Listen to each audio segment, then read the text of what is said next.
আমরা আজকের শাসক গোষ্ঠী যারা বাংলাদেশকে আধিপত্যবাদের বিরুদ্ধে দিতে চায়, যারা বাংলাদেশকে জুলাই সনদ থেকে সরিয়ে এনে নতুন করে পুরাতন রাজনৈতিক বন্দোবস্তে নিতে চায়, যারা আজকে বাংলাদেশকে 1400 শহীদের সাথে গাদ্দারি করে দিল্লির কথা মতো চলতে চায়, তাদেরকে আমরা শুধু মনে করিয়ে দেব বাংলাদেশে এখনো লক্ষ কোটি শহীদ ওসমান হাদিরা এখনো পাড়ায় মহল্লায় লাল সবুজের পতাকা আজাদিকে স্বাধীনতা পাহারা দিচ্ছে।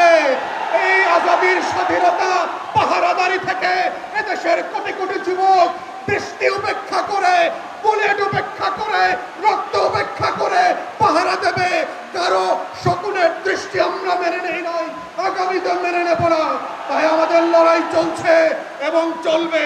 যারা সীমান্তে অস্থিরতা তৈরি করতে চাচ্ছেন, যারা গভীর রাতে পুশিং করতে চাচ্ছেন, যারা শুভেন্দু অধিকারী, হেমন্ত আর অমিত শাহের চোখ দিয়ে বাংলাদেশকে দেখতে চান, তাদেরকে বলবো চশমাটা বদলে ওসমান হাদির চোখ দিয়ে বাংলাদেশকে দেখেন।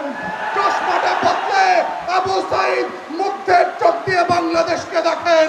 বাংলাদেশ আওয়ামী যুগে আর ফেরত যাবে না, শেখ হাসিনা আর ফেরত আসবে না। আমরা সেই বাংলাদেশে নাই। অতএব এই মুক্তির লড়াই শত শত বছর ধরে যেভাবে চলেছে এবং চলবে, আমরা আমাদের স্বাধীনতা, সার্বভৌমত্ব, জাতীয় স্বার্থ এবং জনগণের আকাঙ্ক্ষা নিয়ে আমরা সবাই লড়ে যাবো ইনশাআল্লাহ।